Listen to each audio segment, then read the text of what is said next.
Hello and welcome to the Ballymaloe Festival of Food podcast, the podcast that brings you inside the magic of our food festival. We are so excited to bring you this very special recording from the iconic grain store at Ballymaloe, where 5 incredible voices in food came together for a raw, funny and moving conversation.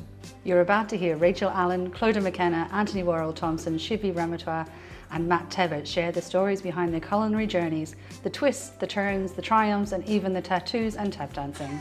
I can't wait.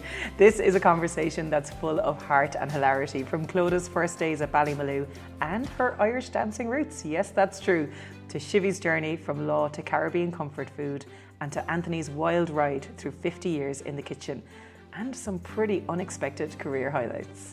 They talk about what food means to them, what they'd do if they weren't chefs, and the importance of creativity, joy and living with purpose. And yes, we even find out what their last meal would be. So, whether you're a seasoned foodie, a curious home cook, or just here for the stories, this conversation sets the tone for our new series. It's intimate, honest, and deeply rooted in the spirit of Ballymaloe. Let's get started. He's the Heart of Food, recorded live at the 2024 Ballymaloe Festival of Food. How are you? Thanks for coming back. Okay, so this is slightly unscheduled. Marco sadly couldn't be here, sadly for some. I am here. So we're going to do a little, in that kind of question time, Fiona Bruce kind of style, we're going to do a little Q&A. So we'll go through the guys at the table here, all sort of famouses from telly. And then we will just have a little kind of few kind of career highlights, stuff like that. And then we're going to open up to you guys, so get your questions ready, please. Don't just sit there watching us. The riskier the better. Okay, yes. This is your chance. You can ask whatever you want, okay? Okay, so we'll start off with my friend here, Shivi Ramoutar. Shiv, I've known you for a good few years. Too long, harsh. Now, Shiv, a lot of people don't know, she's actually a concert pianist, aren't you? Concert great pianist. Very, very talented pianist.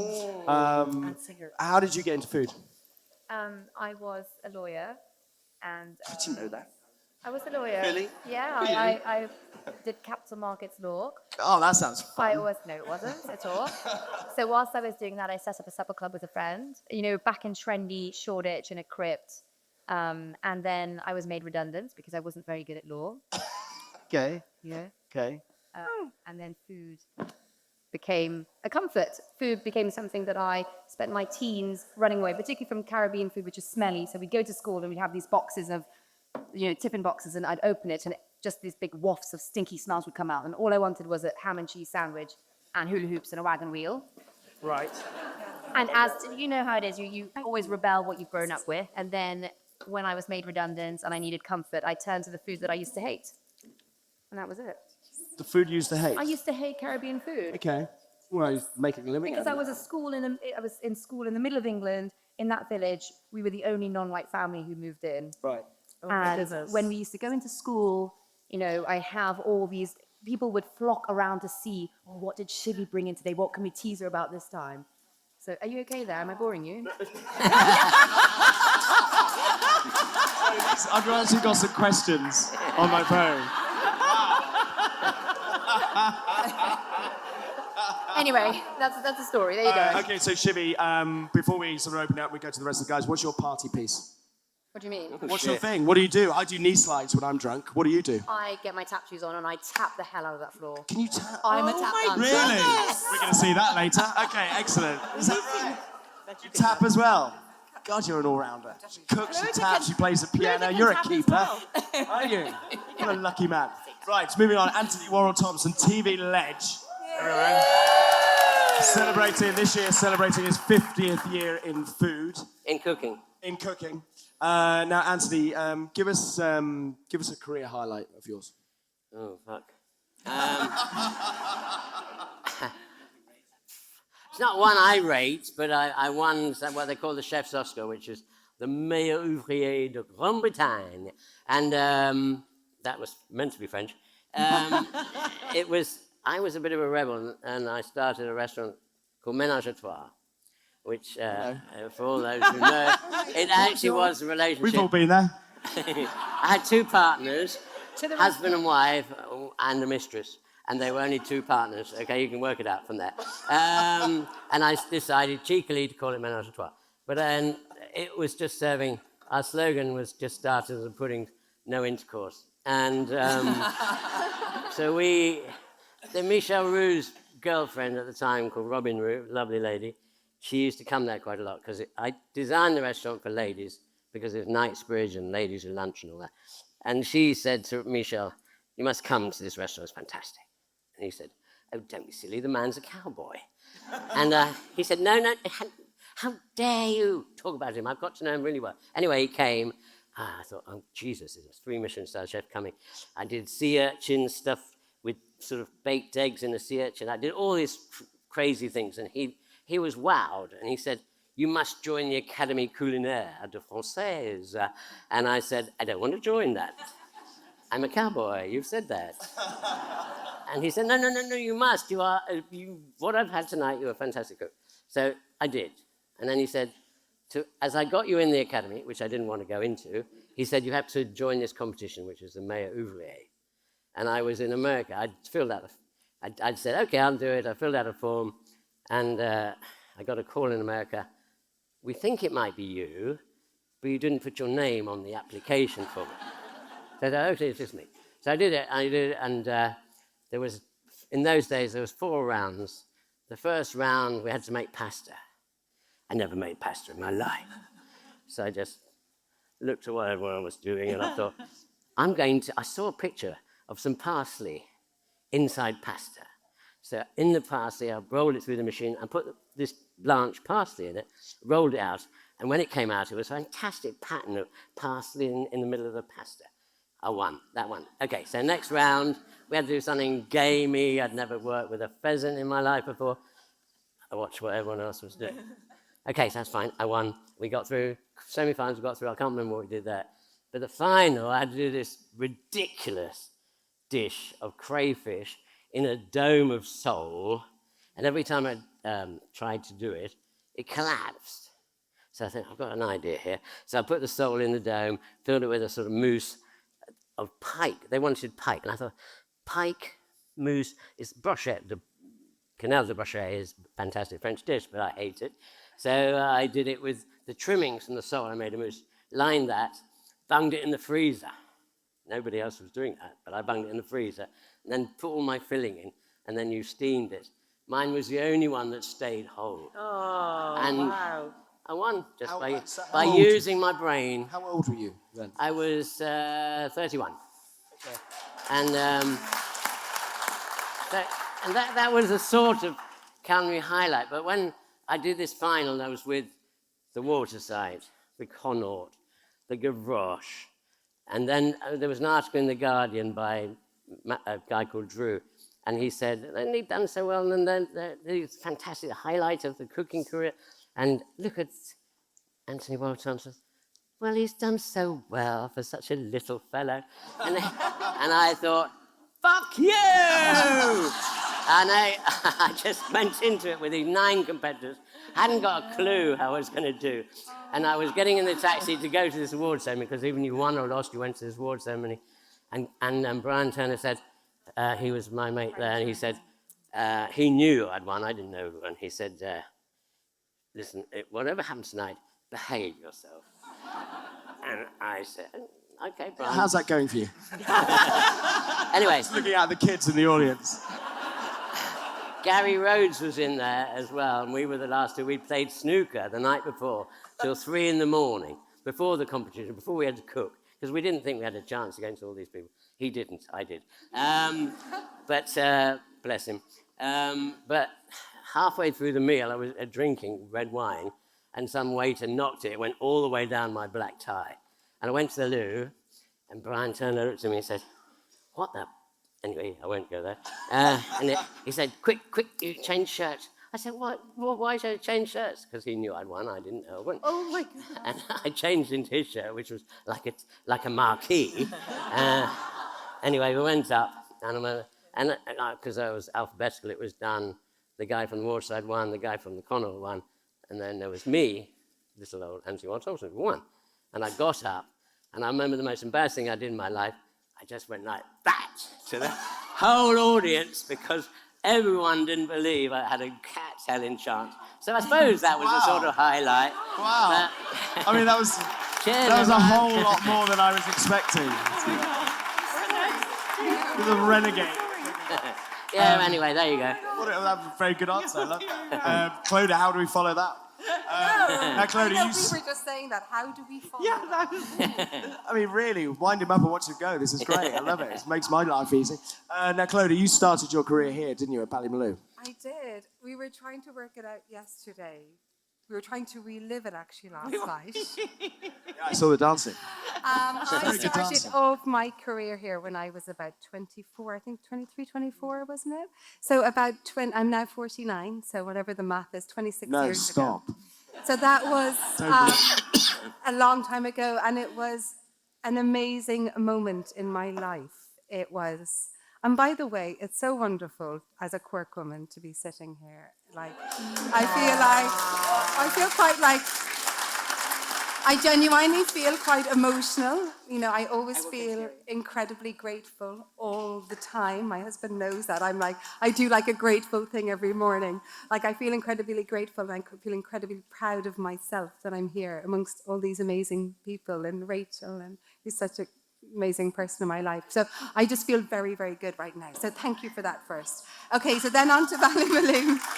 So I started off my career here in Ballymaloe, and all the Allen family took me under their wing. I won't look at you because we'll start crying. The Allen family immediately took me under their wing and made me feel like I was part of their family. It was How could you not? She's charmed, just like, Mrs. Allen used to go, oh, Clodagh. And they genuinely took me under their wing, and they gave me a confidence and a teaching and a friendship and a belief that I've kept with me all my life. Hence, I'm always drawn back here. And I think that people who come to Ballymaloe, if they're lucky and they work hard and they let themselves open, they get that moment with the Allens, with Rachel and Rory and Dorina and the late Myrtle Allen and Hazel, and now Hazel. And so it was an amazing years in my life. And then I left here. You were here for how many years? 3 in total. Yeah. So did it feel like a long time, a lot more? I know. In a good way. We packed a lot in. I had a little doggy. So Rory O'Connell gave me a doggy. His doggy had a pup. Carmen. And Carmen came everywhere with me in the car. Do you remember the little Clio? So we pack up the Clio. I had a little Clio car, and the first farmers market started in Middleton. And the late Mrs. Allen had taken a stand there, and she was doing a Ballymaloe house stand. And I said to her, I'll run the stand for you. And she's like, but you're cooking in the house. I was cooking. I was like, I can do the both. And I got so into it that a moment then she said, why don't you take over my stand? And then I had my own little stand, and then my love of farmers market started. And I ended up leaving Ballymaloe to go and run farmers markets and produce for my own stalls. And then I got involved in Slow Food Ireland, and I got involved with setting up Slow Food Ireland, and I worked on that for about 3 or 4 years. We were very, very lucky. I had amazing women in my life. I'm incredibly lucky. I had, obviously here all the incredible women that you know of here, and Rory. And then I went on and I met Jana Ferguson. Her son is here today. Fingal Ferguson, who makes nice Gabine cheese. She became like an incredible woman in my life who nurtured me, looked after me, put me on the table. She brought me and sat me around the table with people who were really making big movement politically and also food-wise in Ireland. And I was so young and influential, and she molded me a little bit, Jana. She was amazing. And then I went and lived in Italy, and I worked for Slow Food there. And then I came back, I did TV, I got offered a TV series. So I did my TV series, Fresh from the Farmers Markets. Do any of you remember it? Yay! Sorry, how much am I supposed to be saying? You're good. We're just whittling down the time. Do I stop now? It's like a really nice coffee morning. Is it? Do I do quick points then? I'll do a fast up version. No, you've done it. It's good. Okay, so... Where are you going to? Well, up to now? Yeah, I was still only like 29. So So I went and worked in Italy. The reason why I went and worked in Italy, because I wanted to learn so much more about food. All of a sudden, I felt like I was given this pedestal in Ireland, doing a TV series, and I didn't know, I needed to know more about food. So I went and I learned and I breathed like a sponge everything I could when I lived in Italy. And then I came back from Italy and opened up Clodagh Kitchens restaurants in Dublin. And then I left there 8 years ago and went to live in London. And make a long story short, in between that, I made 5 TV series for Ireland. I've now written 9 cookery books, and now I am one of the resident chefs on This Morning every week, and I am the Sunday Times recipe columnist. And I actually can't remember what else I do. I've got a farm. I've got a farm, Broadsphere, so I keep busy. So we've got a lovely sustainable farm that I worked on for about 5 years. We've got cattle and piggies and chickens and ducks and a lovely husband. And I have a lovely husband. He's right there. And that's I'm not sure what I was actually supposed to say. That was great. Okay? You absolutely filled that brief. Don't worry about it. Hey, Harry. So, okay, so and last but not least, obviously, we've got Rachel. Now, Rachel, you came to Ballymaloe many years ago, met Darina's son, never left.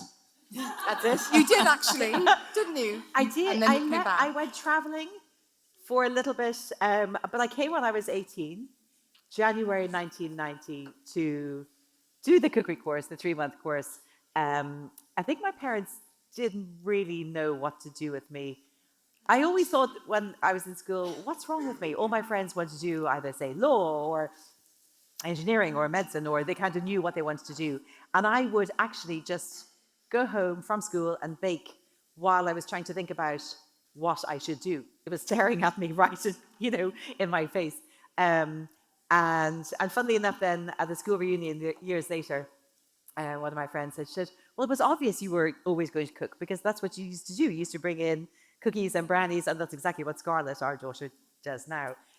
She bakes a lot, yeah. So I thought, I'll do. So my parents said, look, what are you going to do after school? You need to have a bit of a plan and try and have a plan. And I said, well, I think I'll just travel the world. And they said, okay, and how are you going to finance that? And I said, I don't know. No, we'll help you to learn a skill and then you can use that to try and, work and do travel and whatever. So, but I also thought maybe about doing drama studies at Trinity or shoe design. Not that you'd know it. But so I kind of thought I'd be cruising around New York, maybe acting. Yeah. Why are you looking at me like that? So, but then when I came here, and I remember on the first day, Brian Lawler, who's in the front row here, was doing the same 3-month course as me. Brian, put your hand up. Nope. And we're both plunked in here, January 1990, over at the cookery school. And do you remember when Darina started talking about ingredients and produce? And she said, you don't need to do much. Once you start with good produce, you don't need to do anything. You don't need to be a magician to make something delicious. And something just kind of clicked in me on that first or second day. I thought, oh my goodness, this is amazing. I love this. I hadn't really thought, I was brought up in Dublin, I hadn't really thought about the provenance of food that much. I was very lucky to grow up with Mum being a great cook, but we didn't have our own hens or pigs or anything, So that something clicked. I did also say yesterday that I was very lucky to go to Ménage à Trois when I was about 12. Didn't go to many fancy restaurants, but I went there to Antony's restaurant. And I remember, were they like pancakes tied up with chives or something? Signature dish, Ménage à Trois, filo parcels, stuffed with different things. Very punctually tied with the chives. Chives. Why did you call it Ménage à Trois? Because I was having an affair with my partner's wife. Were you really? Are you serious? I was. Oh my God, you're so bold. Oh my God. So bold. I love that. Are you Hiding in plain sight. And we're all interested in this, aren't we? Yeah. So come here, when you decided to call it Ménage à Trois, did you, was that situation still happening? Oh, yes. I went to him to get some money, knowing I was bonking his wife. And Bonking? I haven't heard that for years. And the thing is, Let's bring that back. he thought it was a good idea. It was What, not the the bonking. Is anyone else blushing? I mean, it was totally breaking the mould of London dining, no main courses. And he thought, wow, this could work. And it did. And the other bit didn't. He got the last life, though, because he nicked 168 grand off it. But you know, Ménage à Trois. Karma's out. Yeah, that's exactly what happened. Ménage à Trois went all around the world. He didn't. What can I say? So when you were calling it Ménage à Trois, he had no idea what the reason was for? No, he didn't know I'd chosen a name. He found out later. You old dog. What a great story. There you go. You got to have fun in your life, for goodness sake. Crikey. There's too many miserable people in this world.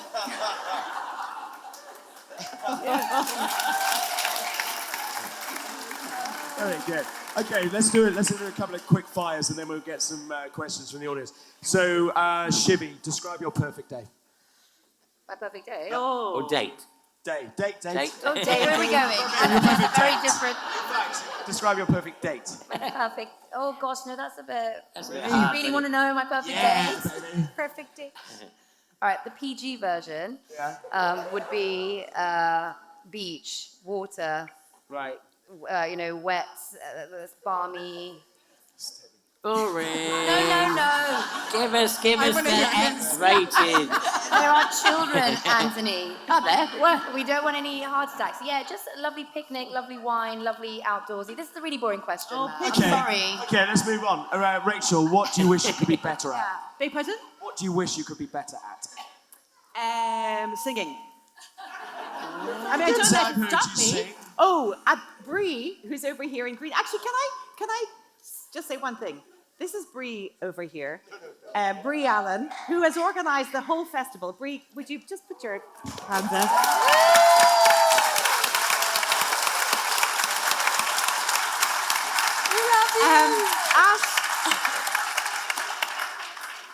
What'd you say? So Bree says, I also wish you were better at singing because Bree had a really good 40th birthday party. It was at Ballyvalan, beautiful Ballyvalan house, and Brian Deedy was on stage and he was singing, ooh, ooh, Fuji's killing me softly. And so We're I all thought understanding this now. I could do a better job. So I took the microphone from Brian, the singer, and I continued. I thought I was Lauryn Hill, from the Fugees. And I continued to sing, killing me softly, and apparently I killed everyone softly. Yeah, singing. You do it. But I love karaoke. I mean, you can't You get do a me very off. good river dance, though. I've seen you river dance. I do a river dance with Very my friend good. Bob as well. And hopefully we'll see that later. Will we, Bob? Excellent. Look forward We to saw it last night. that. I didn't. I missed it. Was that? Oh. And Clodagh. I was doing salt and pepper. It was a She long was night. doing push it. Push it. Okay, another quick question, Clodagh. What's more important, ambition or talent? Oh, talent. You reckon? Oh my God, of course. Combination. I've seen a lot of ambitious people with zero talent. But actually, because in the end of the day, it's actually not about, and I always say this too, I get so many, like I'm sure everybody here in the panel does, you get so many emails in and DMs in on Instagram or Facebook or whatever, from young people who are always trying to aspire, going, how do you get on the television? How do you, write a cookery book? How do you do that? When we started off, I'm just talking about Rachel and I because, that's where I started, when I started with Rachel. And when we started off, there was no other reason that we started but just for the love of food. That is the love of food and wanting to home in and become and really nurture a talent that we had in us, obviously, because we were so drawn to it. And when you're drawn to something that makes you incredibly happy, I think it's a light bulb that you have a talent.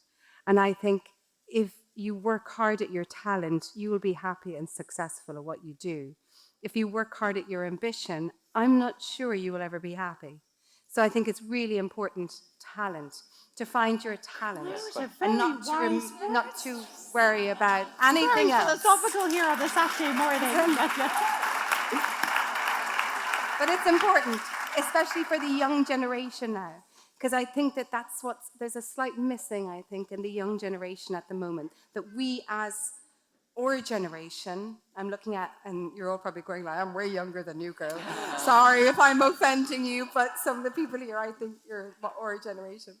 But I think it's really, and we have a responsibility to nurture the next generation and teach them that not to go for ambition, not to go for fame, not to go for the X factor, to go for talent and hard work. Yeah, well, Be a sponge, be good at what you do, learn your craft, because we have a generation that is missing that learning. Politics. I don't think that's politics, because that's truthful. Sorry. There you go. Okay, so, and lastly, Antony, what do you wish you'd known earlier in your career? not to marry the first woman that came along. Uh-oh. Oh, my God. There's a definite theme. Anyway, listen, I wish... actually, I don't... We were talking about this earlier. I don't wish I'd become a chef. Is that right? Oh, really? No, wait. I'm very pleased I became a cook. And that is a big difference to what... There are chefs who are brilliant organisers, can tell people, delegate this. I was a shit delegator. I was a great cook. Sorry, I've got a bit of an ego, you know. But it's about cooking that really counts. Chefing is about organising a kitchen and being able to tell people what to do, and also having a knowledge.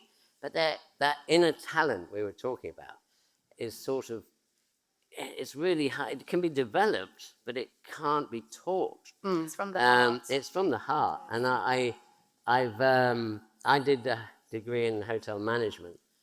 Hated it. You know, I don't want to know about broad loom carpets, you know, and things like that, and what the maid should be doing. Maid? You can't call them maids anymore, can you? The housekeepers, sorry, very posh, and that's like the sanitary collectors.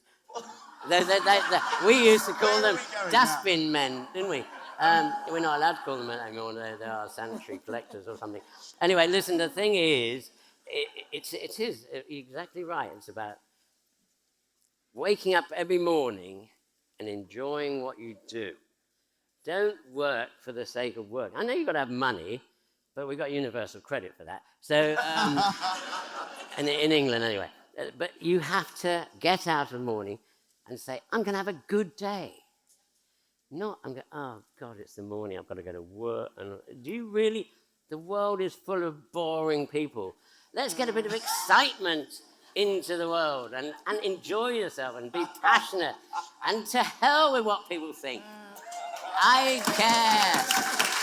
I don't care. There are so many PC rules we have to worry about. I've already said about 20 things that someone will sue me for. Who gives a shit?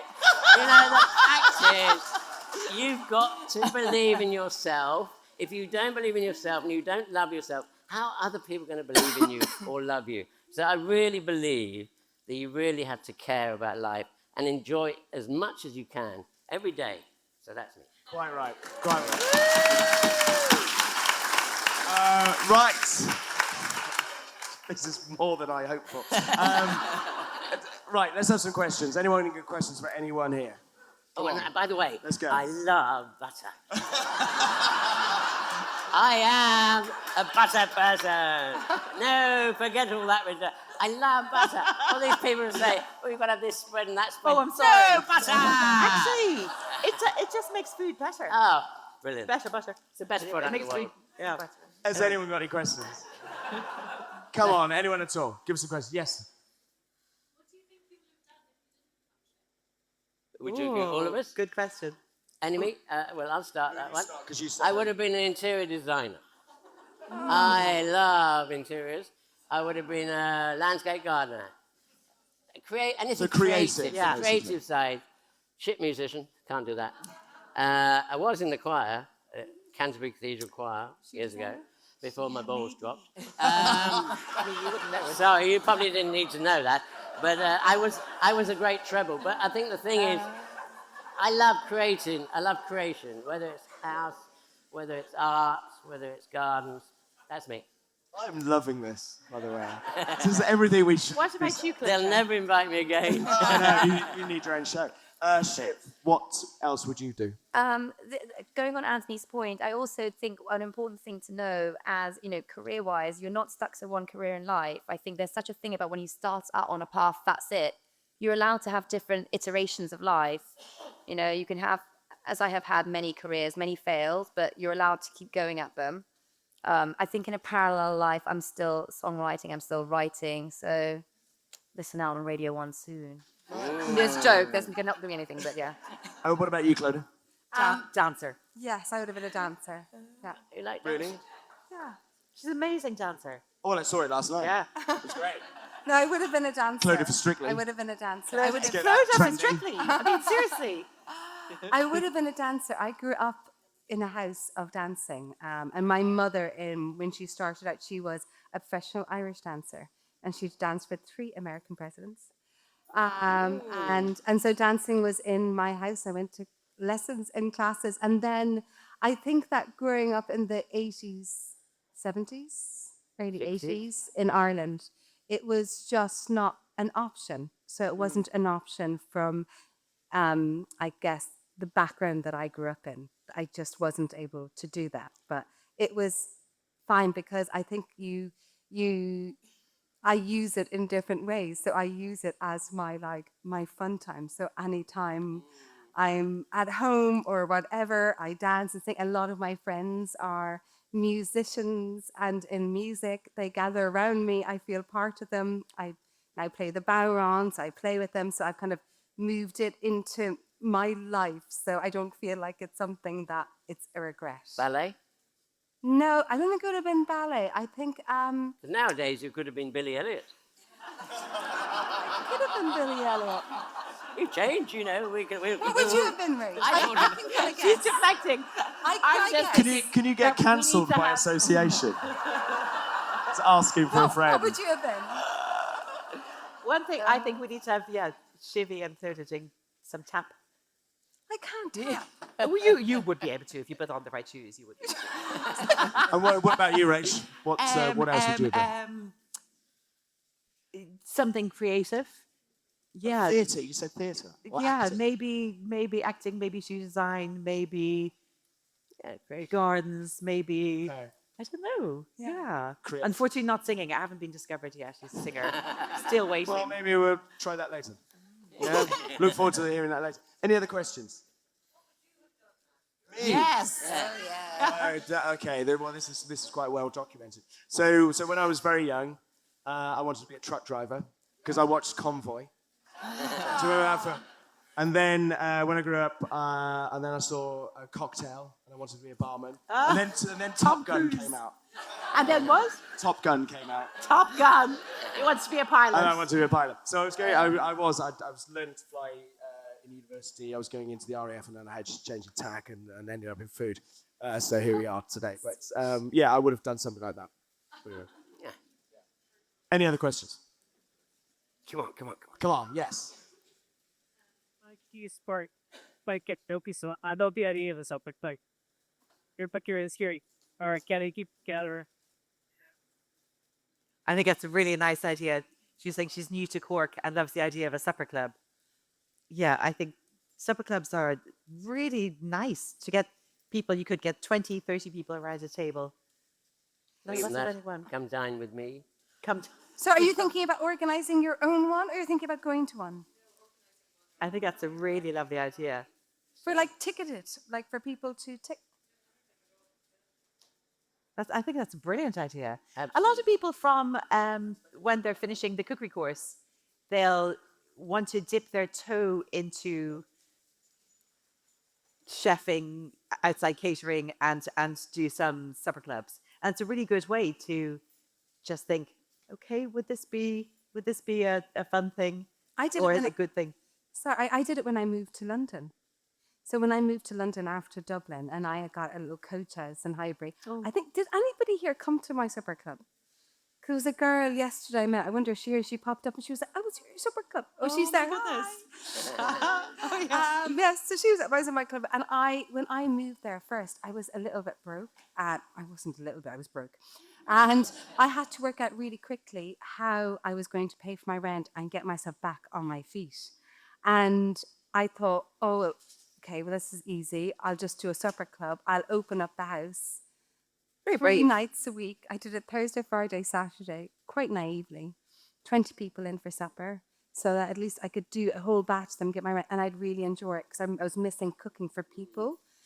And it was a really wonderful thing because it was such a small amount of people, 20 people, for people, for us who are trained as chefs, it's kind of easy to do a 20 number. And I was able to be kind of so creative about like the cocktails. So I was doing like, A beautiful place set. yes, and the beautiful say settings and the starters and the main course and everything. And it was amazing. And it was amazing for me creatively because I could just do whatever I wanted to. And also for meeting people in the experience and everything. And it definitely gave me my confidence back and giving me my zhuzh. So you should do it. Yeah. Ticket it. Can you cook? Take it. Oh, well, that's a good thing. Who wants to book in? Yeah, we all want to book in. So do it. For sure, do it. Well, luckily, because of TV in Ireland and things like that, and at the time I was the columnist for the Evening Standard in London, I had a following. So I just put it up on Facebook and things like that. It was Facebook at the time. And then I went up to Eventbrite I used as the channel, and I literally started my own business straight away. And I think that's the most exciting thing about life and where we are at right now with the availability of so much on social, or you can start your own business tomorrow, which really, I've worked for myself ever since I've left Ballymaloe. I've never worked for anybody. I've always worked for myself. And I think that's so exciting now that you can, when you're talking about the change of career, that you can do that overnight. You can start it away. You can start your own brand. You can get your own thing going if that's something that gets you here. And Clodagh, you did your supper club off the basis of having that social. So if you don't have the social following, so I did my supper club before I did anything in TV or any books, and my one parameter to friends, and obviously it was new for me, so I didn't charge anybody for the first couple but I said the one thing you must do is bring a random friend that nobody knows, and that's how you slowly, without actually knowing people. That's a great idea. And then you slowly get your name out. So you can bring somebody, but it has to be somebody that nobody knows. Bring a bottle, bring a friend. Bring a bottle, bring a friend. Bring a bottle, bring a friend. And then you build your following. That's really good. Oh, that's good. Isn't it? Yeah. That's what got Antony into trouble. Did you hear that? That's what got Antony into trouble.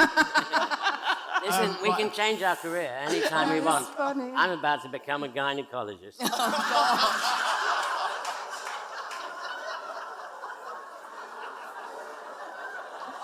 I can see Jay, Antony's wife, over there going, oh my God, what's he saying? Is she there? She's I there. love this loose cannon chat. Right, sorry, I've been handed a... That would be a good name for a chat show. Loose Cannon. Yeah, like loose women. Yeah, Loose Cannon. bit of homework. So Clodagh is going to be demoing at 10 a.m. tomorrow, Clodagh? Yes. What are you going to be cooking? I am making fresh homemade pasta, and with a wild garlic butter, and then I'm doing fried courgettes filled with ricotta and honey. But I'm also doing a book signing right after this. If any of you want to come over. Sorry. Nice. Is that okay if I plug myself? Perfect. And also, there's lunch tickets available 1 o'clock tomorrow for JP McMahon. Oh, So- that's going to be Ah, gorgeous. what is it? JP McMahon from Anir in Galway is his pop-up lunch is in the house. No, sorry, it's in the shed tomorrow. That's tomorrow's lunch. Sunday lunch, JP McMahon. And you don't get to go to Galway to Anir to his I know. fantastic restaurant. Oh, by the way, in my demo tomorrow, Doreen, oh my God. Well, Doreen was supposed to be. Well, maybe she is. Is she still? I'll be there too. Yeah, but Rachel's going to be there too. You get 3 for 1. I won't be dancing. I don't know what's going on. Okay, we're going to wrap this up soon, apparently. So, last question. So, who is cooking your last meal, and what is it, Rachel? My husband Isaac, and it's hot buttered lobster, freshly dug new potatoes, That's so hard to answer. and a glass of a excellent white burgundy. Very nice. Yeah. I'm going to come back to Clodagh in a minute. thanks. Shiv, what about you? Funnily enough, Rachel and I, we were talking about this last night. So mine would be rocking up on any street in Trinidad. So I don't know who's cooking it, some guy on the street. Right. And it's something called doubles, which was once voted. I think I talked about this. Yeah. Did you cook that on the show? Oh, yeah, it was the one that didn't air for various reasons. It didn't air. It was a pre-record. That's another story. Okay. But this is it's a once forgotten. voted New York Times best sandwich in the world. It's 2 fried bread with a curry chickpea, but it's all about the condiments. It's a tamarind sauce. It's a coriander, garlic, hot Scotch bonnet chili, and it's just messy. And you eat it sort of falling over because it's just going to fall straight down you. You couldn't wear that Nice. Dirty. top. White No, I would not wear this top. Right into the gut. It's proper street food, really simple, and Like it is that. amazing. Yeah. Nice. And I'll drink it with everything. Rum, whiskey, wine. Give it all to me if I'm going to be put down. Not that anyone's going to put you down. If we were in the States, I would be. If it's death row. Anyway. Oh, sorry. Anthony, what about you? Who's going to cook my last supper? Yeah, and what is it? Donald Trump. If we're both going to die, if it's going to be our last supper, he needs to die, I'm going to die. So all he likes is burgers and glasses of milk, and that's not my cup of tea. If I was my last meal, sea urchin. Nice. Really? My favourite food, scooping it out. Has anyone tried fish? Delicious. Unbelievable. Your Delicious. last meal. Yeah, and then I would have a rib of Beef. Irish beef, I have to say that. Yeah. Irish beef, brilliant. And then I've got a bad heart. A sticky toffee pudding. And I'd be dead. Excellent. Excellent. Good choice. Now, Clodagh, have you just thought of something? I have, yeah. It would be Rory O'Connell. Thank you. And I feel bad that he'd be cooking my last meal, but if I was, okay, forget it. He wouldn't mind, wouldn't he? I'd quite like you there too. I'll just be there. And my husband. Yeah, we could all enjoy it. I'd have fresh Carlingford oysters. They are amazing. Have you had Carlingford oysters before? Oh my God, they're amazing. So fresh Carlingford oysters. I'd have turbot, if it was here, obviously turbot from Ballycotton, or the Cork Harbour. So I'd have that with, it was in season, I'd have it with wild garlic butter, because I love wild garlic butter so much. New potatoes, like lovely Ballycotton potatoes with butter and sea salt and mint. I mean, it's heaven, isn't it? I mean, that's It's just heaven. And then a big, lovely green salad from Organic Farm, so they're all peppery. And Quite a then, lot. And then a chocolate. I know, but the last thing then is the chocolate nemesis. Do you know the River Cafe recipe for the chocolate One that nemesis? doesn't work. Huh? The one that doesn't work. It does work. It does, I make them all the time. It doesn't work. It does. You have to They tweak left out an it. ingredient, didn't they? Well, it does work. And now it for does. us 'Cause they've changed the recipe now, but initially it didn't. I'm only kidding. From the original. From the original one, yeah. I think they used to do that on purpose, did they? Yes, The exactly. chocolate nemesis tart, I love it so much. And then I would have finish off back to Cork again with a Kool-Aid cheese made by the Willems family. Oh, and a bit of Gabine as well, because I love them so Excuse me, much. Clodagh. Yeah. It couldn't be in Ireland. They don't have the electric chair. So you'd have to go to America and import all these products. What are you talking about? It's the last Are supper. you going to die? Your last supper. That wasn't part of the question, but hey, choose your death. It's nothing to do with the electrical chair. You're The in, Last Supper. no, you're in America because you're with Donald Trump. Oh, fucking.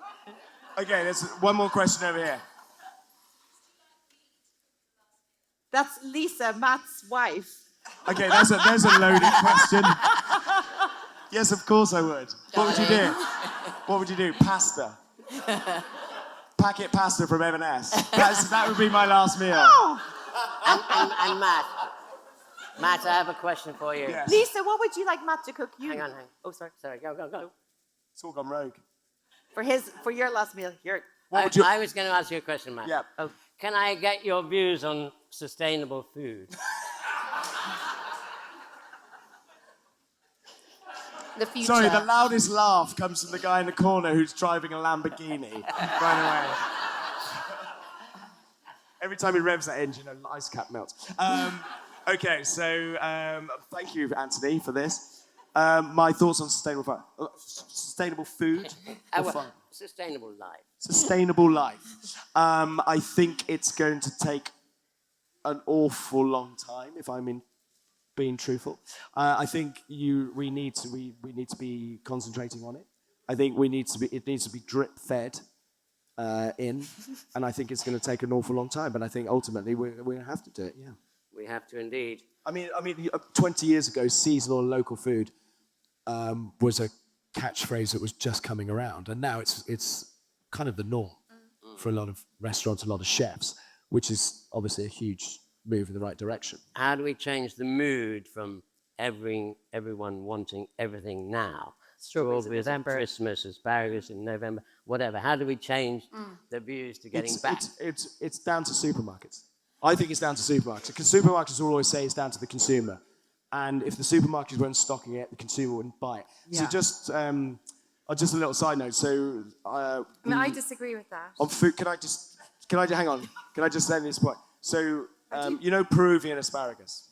So Peruvian asparagus is brought to the UK, and the reason we can buy it in December is because the local villagers in the area where the asparagus grown, their water is turned off all day, so they can irrigate the fields to grow the asparagus that we get in December. Yeah, that's wrong. That's wrong. And they're not getting to grow their quinoa anymore that they survive sorry? on. Oh, that's not Quinoa. sorry, Clodagh. What I was just saying that I was disagreeing with it is that we create the demand, and that is known. It's not supermarket that creates the demand. We create the demand. So it's our voice. And I feel like with sustainability and the future sustainability, I feel, I'm going to smile so I don't look too serious, that I think we all individually, we all have a responsibility for now and the next generation and the next generation. It's just, I live in this, and this is kind of brings it back to very, very basic stuff. I am very lucky to live in one of the most beautiful parks in England, in Highclere. And there's never a day that I don't stop and look at the cedar trees that Harry's great-great-great-grandfather brought back from the Lebanon as seedlings. In his lifetime, he never saw them as trees. And I'm here, this woman that he never would have imagined would be living in the park. What, 5 generations later it'll be Harry? And I am now the person who is benefiting, not just from the beauty of the trees, but from the root system, the fungi that it's creating, or everything that it's doing for the environment. He created that for himself, and he created that for the future. I think we all have a responsibility to do something, and I'll just be one more second. And then we all have a, oh, sorry, I'm sorry, am I getting, do you mind if I just finish? Yeah, it's just so important because this is what this festival is all about, and I know if Dorina was here, she'd want me to say this. We all have a responsibility to do something, whether it's to plant something, to grow something. We create the demand. You go into your supermarket and you ask for a certain thing that's in season. You ask, please, can we have local potatoes? You don't buy the asparagus that's come over, that's been grown in season. You do it. We create the demand. We can make the change. The supermarket will never change for us because they're too busy making money for us, for themselves. It's us that do it. And the wonderful thing about coming to places like Ballymaloe that are built and they are the essence, and they educate all of us who've ever been to Ballymaloe to be little soldiers about sustainability wherever we go, is that you leave today, you take what you see at Ballymaloe and you plant it and you grow it. And Ireland is the most amazing country in the world for making change fast, and we can do it as a nation. So. And Shiv, you put your hand up. I just wanted to add that sustainability is also, if you look at cost of living, there are pockets that sustainability can't be at the forefront, and that is something, again, that the supermarkets can lead, because very often you go into a supermarket, Ballymaloe, this is my first time in this absolutely gorgeous part of the world, and it is an absolute sanctuary and a haven. But if you go into the middle of Birmingham or, quite inner city places, there isn't this luxury of all this gorgeous produce coming straight from the ground. And then a lot of it is supermarket bought. And frankly, and it is sad, because of stuff like the Peruvian asparagus that you can still find during asparagus season will be cheaper. And I still can't fathom it. And if you are a family struggling to feed, if you're a mother struggling to feed your family, you will have to go for the cheapest option. That is the only option. So it's a much bigger problem. It's education, it's understanding the amount people have to spend. I mean, how are we doing for time? 10 minutes. 10 minutes. 10 minutes, You said that yes. 20 minutes ago. Yeah, 10 more minutes. Okay. Okay, Clodagh. I disagree. Women. Question time. It's not about women, it's about brains. I grew up in a nation. I grew up in the countryside in Ireland, where there was it was like growing up in Birmingham. Actually, even worse than growing up in Birmingham. Because we had no, but you referenced it. Yeah. So your reference, that's what I mean. So we had no access to getting, as you say, call it cheap food. But what our mothers did, and I'm speaking for every person out here, your grandma, your mother, blah, blah, blah. What you did is you used the cheaper cuts. You went to the butcher. You looked for it. You made stews. You made food stretched. You made one chicken into 3 dinners. You made things stretch. And if you go into that, 2 weeks ago, I was in the Brickworks in London, and it is one of the most stricken poverty areas in the whole of Britain, and I'm doing workshops with them. And it was so amazing to see all the different women from different cultures come in. It's basically a centre where they feed people who are in poverty, but they are determined to do it in a sustainable manner. And so they do all slow cooks, and they have different cultures every week. So they have African week, they have Indian week, and blah, blah, blah, and they do that. So it's really about education. That's what I said, yeah. You have to educate people to shop wisely. Antony, you was about to say something. I believe very much in sustainability. I don't think we can change the planet. I think we can help. We should be, where we can, sustainable. We should be recycling. We should be telling supermarkets we don't. You go to America and they're not considered the best, but you go to decent supermarkets in America, everything's loose. You pick up here. And now, I did a program on food waste and speeding people from tipper trucks outside the supermarket. We raided the trucks and we got things like a pack of 6 tomatoes. One was rotten. They chucked the whole lot away. Hang on, I did that show, didn't I? I did that with you. Did you do that with Yeah. you? Yeah. But we had a whole warehouse of food, and then Marks and Spencer's caught on. They spray everything with purple dye. Yeah. Because to stop people, because it gets on your hands, you can't get out. How ridiculous is that? I mean, it's just. So at the end of the day, they certain stores will open a sandwich that's perfectly fine, and they'll rip it open and just throw it in there. Yeah. Because then it becomes So soiled. the thing is, we have to look at our governments. They find all the carrots being stripped. And the thing, I don't know about Ireland particularly, but I know the Brits say they're going to have carbon-free by 2000. It was 30, it was 35, now it's 40, now it's 50. But the point is, it's not going to be carbon-free because we're importing everything from countries that are not carbon-free. So we're not doing steel anymore. We're bringing it all in from India, Tata, whatever. We're not doing this. We're bringing it all from different countries. So we're actually pushing the blame to somebody else. We're going, well, aren't we the good boys of Europe or the world because we're carbon-free? We're not carbon-free because we're importing so much stuff. So we need to be realistic about these sort of things. Now, I mean, I'm a joker, but this is a serious point. Okay, I do believe government needs to be held to account, and only the people can do that, and that is revolution!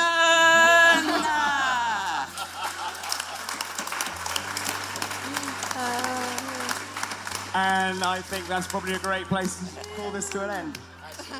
Well, listen, thank you very Thanks for listening to Ballymaloe Festival of Food podcast. We hope this episode left you feeling inspired and maybe just a little bit hungry. And you can find more conversation, upcoming episodes and behind the scenes from this brilliant festival over on our website, ballymaloegrainstore.com. And of course, check out our social channels at Ballymaloe Grain Store. Until next time, keep cooking, keep connecting and keep telling the stories that matter.